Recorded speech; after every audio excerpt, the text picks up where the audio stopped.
বহু বছর আগের কথা। এক রাজা ভীষণ অসুস্থ হয়েছিল। বাঁচবার কোনো আশাই ছিল না। এই জন্য রাজার 3 ছেলের মনে ভারী দুঃখ। একদিন তারা রাজবাড়ির বাগানে গিয়ে কাঁদতে বসল। সেখানে তাদের একটি বুড়ো লোকের সঙ্গে দেখা। সে জিজ্ঞেস করল তাদের এত দুঃখের কারণ কি। তারা বলল, তাদের বাবার এমনই অসুখ করেছে যে তিনি মনে হয় মারাই যাবেন, কিছুতেই তিনি সুস্থ হচ্ছেন না। বুড়ো বলল, আমি এক ওষুধ জানি, তার নাম জীবনবাড়ি। জীবনবাড়ি খেলে তিনি সেরে উঠবেনই, কিন্তু ইহা পাওয়া বড়ই কঠিন। বড় রাজপুত্র বললেন, আমি আনতে যাব। বলে অসুস্থ রাজার কাছে গিয়ে বললেন, জীবনবাড়ি ছাড়া যখন আর অন্য কোনো ওষুধই আপনার কাজে লাগবে না, তখন আমায় তাই আনতে দেবার অনুমতি দিন। রাজা বললেন, না, ওতে অনেক বিপদ, তার চেয়ে বরং মরেই যাই। কিন্তু রাজপুত্র এমন মিনতি করতে লাগলেন যে শেষে রাজাকে রাজি হতেই হল। রাজপুত্র মনে মনে ভাবলেন, আমি যদি জল আনতে পারি তাহলে বাবা আমাকেই সবচেয়ে বেশি ভালোবাসবেন, আমিই বাবার রাজত্ব পাব। এই সব ভেবে তিনি বেরিয়ে পড়লেন। ঘোড়ায় চড়ে কিছু দূর যাবার পর দেখেন রাস্তায় এক বামন দাঁড়িয়ে আছে। সে তাকে ডাকছে, এত তাড়াহুড়ো করে যাচ্ছ কোথায়? রাজপুত্র অবজ্ঞা ভরে বললেন, দূর কুচো চিংড়ি, তোর তাতে কি? বলে ঘোড়া হাঁকিয়ে চলে গেলেন। বামন বেজায় রাগ করল। সে মনে মনে অভিশাপ দিল রাজপুত্রকে। রাজপুত্র কিছু দূর গিয়েই এক পাহাড়ের খাদের মধ্যে প্রবেশ করলেন। যত এগোতে লাগলেন দুপাশ থেকে পাহাড় ততই চেপে আসতে লাগল। শেষে পথ এত সরু হয়ে এলো যে তিনি আর এক পাও এগোতে পারলেন না। পিছন ফেরবার চেষ্টা করে দেখলেন ঘোড়ার মুখ ঘোরানো যায় না। ঘোড়ার পিঠ থেকে নামবার চেষ্টা করলেন, দেখলেন তাও পারা যায় না। তিনি সেখানেই বন্দী হয়ে গেলেন। এদিকে রুগ্ন রাজা তার জন্যে অনেক অপেক্ষা করলেন, কিন্তু রাজপুত্র আর ফিরলেন না। তখন মেজ রাজপুত্র বললেন, বাবা, আমায় জীবনবাড়ি আনতে যেতে দিন। তিনিও মনে মনে ভাবলেন, যদি দাদা মারা গিয়ে থাকেন তাহলে তো রাজ্য আমিই পাব। রাজা প্রথমে তাকে ছেড়ে দিতে রাজি হলেন না, কিন্তু শেষে তাকে মত দিতে হলো। তাই মেজ রাজপুত্র তার দাদা যে পথে গিয়েছিলেন সেই পথেই এগোলেন, এবং তার সঙ্গেও বামনের দেখা হলো। বামন তাকে জিজ্ঞেস করল, এত ব্যস্ত হয়ে কোথায় তিনি চলেছেন? রাজপুত্র বললেন, ওরে কুচো চিংড়ি, তোর জেনে দরকার কি? বলে তার দিকে আর না তাকিয়ে ঘোড়া হাঁকিয়ে চলে গেলেন। বামন চটে গিয়ে তাঁকেও জাদু করে পাহাড়ের খাতের মধ্যে নিয়ে গিয়ে বন্দি করে ফেলল। মেজ রাজপুত্র এগোতেও পারলেন না, পিছোতেও পারলেন না। মেজ ছেলেও যখন ফিরলেন না, ছোট ছেলে গিয়ে রাজার কাছে অনুমতি চাইল জীবনবাড়ি আনবার জন্যে। অনেক বলা কওয়ায় রাজা শেষে মত দিলেন। বড় 2 ভাইয়ের মতো ছোট রাজপুত্রের সঙ্গেও বামনের দেখা হলো। বামন তাকে থামিয়ে জিজ্ঞেস করল, অত তড়িঘড়ি করে কোথায় যাচ্ছ রাজপুত্র? ছোট রাজপুত্র ঘোড়া রুখে তাকে সুন্দর করে বললেন, আমি যাচ্ছি জীবনবাড়ি আনতে আমার বাবার জন্যে। তিনি এত অসুস্থ যে বাঁচবার কোনো আশা নেই। কোথায় পাওয়া যায় সেই জীবনবাড়ি, তুমি কি জানো? বামন তখন বলল, তোমার ব্যবহার কথাবার্তা বেশ ভদ্র, তোমার দাদাদের মতো উদ্ধত নয়। আমি তোমায় বলবো কেমন করে জীবনবাড়ি পাওয়া যায়। শোনো তাহলে, এক জাদু করা রাজপ্রাসাদের উঠোনে এক ফোয়ারা আছে, তাই থেকেই জীবনবাড়ি বেরোয়।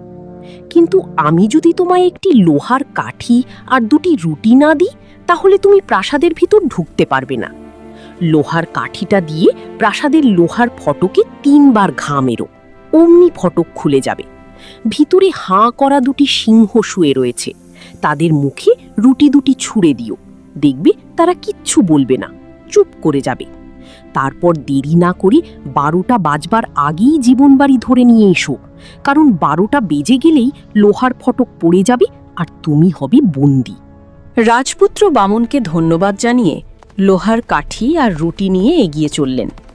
রাজপ্রাসাদে এসে যখন পৌঁছলেন, দেখলেন বামন যেমনটি বলেছিল সবই ঠিক তেমনই। লোহার কাঠির 3 ঘায়ে ফটক খুলে গেল। তিনি সিংহদের রুটি খাইয়ে সন্তুষ্ট করে প্রাসাদের মধ্যে ঢুকলেন। সামনেই মস্ত বড় এক সাজানো রুম, সেখানে একটি তলোয়ার আর তার পাশে একটি রুটি রাখা। রাজপুত্র সেই 2টি জিনিস তুলে নিয়ে রুম পার হয়ে আর এক ঘরে গিয়ে ঢুকলেন। সেখানে গিয়ে দেখেন, ওমা, কি সুন্দরী একটি মেয়ে বসে আছে। রাজপুত্র ঢুকতেই মেয়েটি আনন্দে দাঁড়িয়ে উঠে বলল, তুমি আমায় উদ্ধার করলে। এখন তুমি আমার এই সমস্ত রাজত্ব পাবে, আর যদি তুমি 1 বছরের মধ্যে ফিরে আসো তাহলে ধুমধাম করে আমাদের বিয়ে হবে। তারপর রাজকন্যা বলে দিলেন জীবনবাড়ির উৎস কোথায় আছে। তাকে তাড়াতাড়ি যেতে বললেন, 12টা বাজবার আগেই। রাজপুত্র এগিয়ে চললেন। অবশেষে তিনি একটি ঘরে এসে ঢুকলেন। সেখানে একটি সুন্দর নতুন বিছানা পাতা। রাজপুত্র এত ক্লান্ত হয়ে পড়েছিলেন যে তার মনে হলো একটু বসেই নি বিছানায়। বসতে গিয়ে শুলেন, শুতে গিয়েই ঘুমিয়ে পড়লেন। তারপর যখন ঘুম ভেঙে উঠলেন তখন 12:15 বাজছে। ভয়ে রাজপুত্র লাফিয়ে উঠলেন, সোজা দৌড় ফোয়ারার কাছে। তাড়াতাড়ি এক পাত্র জল নিয়ে ছুটলেন গেটের কাছে। কিন্তু যেই তিনি লোহার ফটকের মধ্য দিয়ে বেরিয়ে যাচ্ছেন, অমনি ঘড়িতে 12টা বাজল, আর ফটকটা এমন জোরে এসে পড়ল যে তার গোড়ালিতে কিছুটা মাংস কেটে গেছে। যাই হোক, তিনি যে জীবন বাড়ি পেয়েছেন এতেই ভারী খুশি হলেন। তারপর বাড়ি ফেরার পথে আবার বামনের সঙ্গে দেখা। বামন রাজপুত্রের হাতে তলোয়ার আর রুটি দেখে বলল, এই দুটি তোমার অনেক দামি সম্পদ। এই তলোয়ার দিয়ে তুমি গোটা ফৌজ কেটে উড়িয়ে দিতে পারবে, আর এই রুটি কোনো দিন খেয়ে শেষ করতে পারবে না। এই রুটি ফুরোবেও না। রাজপুত্রের তখন দাদাদের কথা মনে পড়ল। তাদের না নিয়ে একা বাড়ি ফিরতে মন সায় দিল না। তিনি বললেন, বামন ভাই, আমার 2 দাদা কোথায় আছেন তুমি কি জানো? আমি জীবনবাড়ির খুঁজে বেরোবার আগেই তারা বেরিয়েছিলেন, তারা আর ফিরেননি। বামন বলল, তারা 2 পাহাড়ের মাঝখানে বন্দী হয়ে রয়েছে। আমি তাদের শাস্তি দিয়ে আটকে রেখেছি। তারা আমার সাথে বড় উদ্ধত ব্যবহার করেছিল। ছোট রাজপুত্রের তখন বামনের কাছে মিনতি করে তাদের ছেড়ে দিতে বললেন। শেষে ছোট রাজপুত্রের কথায় বামন তাদের ছেড়ে দিল, কিন্তু এই বলে সাবধান করে দিল, ওদের সম্বন্ধে হুঁশিয়ার থেকো, ওদের মন ভালো নয়। দাদাদের পেয়ে ছোট রাজপুত্র খুব খুশি হলেন। কি কি হয়েছিল, কেমন করে তিনি জীবন বাড়ি পেলেন, কেমন করে তিনি এক সুন্দরী রাজকন্যাকে উদ্ধার করলেন যিনি তার জন্য 1 বছর অপেক্ষা করে থাকবেন, তারপর তাদের বিয়ে হবে আর তিনি একটা রাজ্য পাবেন, এই সব বললেন। তারপর 3 ভাই ফিরে চললেন। যেতে যেতে পথে এক রাজ্য পড়ল। সেখানে ভীষণ লড়াই আর দুর্ভিক্ষ লেগেছে। রাজ্য একেবারে ছাড়খাড়। রাজ্যে এমনই অভাব দেখা দিল যে রাজা সব আশা ছেড়ে দিয়েছেন, ভাবছেন এবার ধ্বংস এলো বলে। এই সব দেখে ছোট রাজপুত্র গিয়ে রাজাকে তার রুটিটা দিলেন। সেই রুটিতে রাজ্যের সকলের খিদে মিটল। রাজপুত্র তখন রাজাকে তার তলোয়ার দিলেন। তাই দিয়ে তিনি সমস্ত শত্রুকে মেরে ফেললেন। তারপর রাজার সব চিন্তা মিটে গেল, রাজ্যে শান্তি ফিরে এলো। ছোট রাজপুত্র তার রুটি আর তলোয়ার ফিরিয়ে নিলেন। 3 ভাই আবার চললেন ঘোড়া ছুটিয়ে। যেতে যেতে আরও 2 রাজ্য পড়ল। সেখানেও যুদ্ধ আর দুর্ভিক্ষ দেখা দিয়েছে। রাজ্য যায়। রাজ্যের অবস্থা খুব খারাপ। ছোট রাজপুত্র আবার তাঁর তলোয়ার আর রুটি ধার দিয়ে এই রাজ্যকে উদ্ধার করলেন। শেষে 3 রাজ্য ছাড়িয়ে গিয়ে পৌঁছলেন এক সমুদ্রের ধারে। সেখানে জাহাজে চড়ে তাঁরা সমুদ্র পাড়ি দিবেন। জাহাজে উঠে বড় আর মেজ ভাই নিজেদের মধ্যে পরামর্শ করলেন। ছোট রাজপুত্র যখন জীবন বাড়ি এনেছে তখন বাবা ওকেই রাজত্ব দেবেন। আমাদের প্রাপ্য রাজ্য আমরা আর পাব না, ওই পেয়ে যাবে। তাই কি করে ছোট রাজপুত্রকে শেষ করা যায় এই কথা ভাবতে লাগলেন। একদিন যখন ছোট রাজপুত্র ঘুমোচ্ছেন, তারা করলেন কি, তার পাত্র থেকে জীবন বাড়িটুকু চুরি করে নিয়ে নিলেন আর তার জায়গায় ঢেলে দিলেন সমুদ্রের নোনা জল। যখন তারা বাড়ি ফিরলেন, ছোট রাজপুত্র তার পাত্র নিয়ে রাজার কাছে গেলেন জীবন বাড়ি খাইয়ে তার অসুখ সারাতে। কিন্তু সেই নোনা জল একটু মুখে পড়তেই তার অসুখ আরও বেড়ে গেল। রাজা বিছানায় শুয়ে ছটফট করছেন। সেই সময় বড় 2 ভাই এসে বললেন, ছোট রাজপুত্র আপনাকে বিষ খাওয়াবার চেষ্টা করেছেন। এই দেখুন, আমরা আসল জীবন বাড়ি এনেছি, এই নিন। তারপর রাজার মুখে সেই জল পড়তেই তার রোগ সেরে যেতে লাগল। তারপর রাজা দেখতে দেখতে তিনি তার শরীরে বল ফিরে পেলেন, স্বাস্থ্য ফিরে পেলেন, যেমন তার যৌবনে ছিল। তারপর 2 দাদা ছোট ভাইয়ের কাছে গিয়ে তাকে মস্কারা করে বললেন, জীবন বাড়ি তুমি আনলে, আমরা পেলুম ফল আর তুমি পেলে কাঁটা। আরও বুদ্ধি থাকলে চোখ খোলা রাখলে এমনটি হতো না। জাহাজে তুমি যখন ঘুমোচ্ছিলে আমরা জল সরিয়ে ফেলেছিলুম। হা হা হা। দেখো, 1 বছর হলেই আমাদের একজন গিয়ে সুন্দরী রাজকন্যাকে নিয়ে আসব। কিন্তু সাবধান, এর একটি কথাও যেন তুমি বাবাকে বলো না। তিনি তোমার উপর বিশ্বাস হারিয়েছেন। এই সব কথা বললে তোমার প্রাণই যাবে। যদি চুপ করে থাকো তাহলে আমরা তোমার প্রাণ রক্ষা করব। রাজার এদিকে মনে বিশ্বাস জন্মেছিল যে ছোট ছেলে তাকে প্রাণে মারতে চেয়েছিল। তিনি সেরে উঠেই 5 জনকে নিয়ে এক বিচার সভা ডাকলেন। বিচারে স্থির হল ছোট রাজপুত্রকে গোপনে হত্যা করা হবে। ছোট রাজপুত্র সরল মনে যখন ঘোড়ায় চড়ে শিকার করতে বেরিয়েছেন, রাজার শিকারী তার সঙ্গে বনে গেল। লোকালয় থেকে অনেক দূরে গভীরে বনের মধ্যে তারা যখন ঢুকল, রাজপুত্র শিকারীর দুঃখ ভরা মুখের ভাব দেখে বললেন, শিকারী, তোমার মনে কিসের কষ্ট? শিকারী বলল, তা আমি বলতে পারবো না, যদিও বলতে আমাকে হবেই। রাজপুত্র বললেন, খুলে বলো, কি ব্যাপার, আমি তোমায় ক্ষমা করব।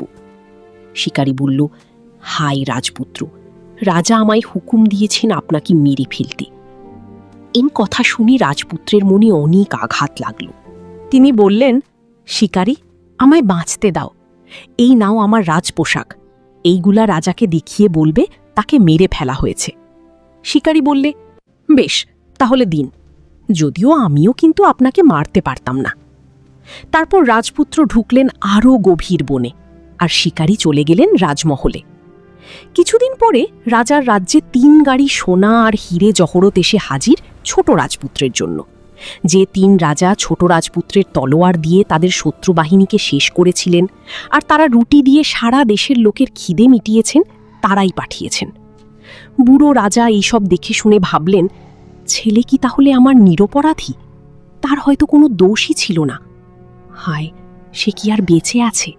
আমিই তো তাকে হত্যা করিয়েছি। তখন শিকারী এসে বলল, হুজুর, ছোট রাজপুত্র এখনও বেঁচে আছেন। সেদিন আপনার হুকুম তামিল করাতে আমার মন কিছুতেই সায় দেয়নি, বলে যা যা হয়েছিল রাজাকে বলল। এই সব শুনে রাজার অন্তর থেকে একটা পাথর নেমে গেল। তারপর তিনি যত দেশ আছে সব জায়গায় প্রচার করে দিলেন তার ছেলে যেন ফিরে আসে, তাকে আবার আদর করে নেওয়া হবে। এদিকে রাজকন্যা তার প্রাসাদের সামনে সিং দরজা পর্যন্ত এক চওড়া রাস্তা তৈরি করালেন। সোনার রঙে রাস্তা জলজল করতে লাগলো। তার লোকজনদের বলে দিলেন, এ রাস্তা দিয়ে যে একেবারে সোজা চলে আসবে সেই হবে তার বর।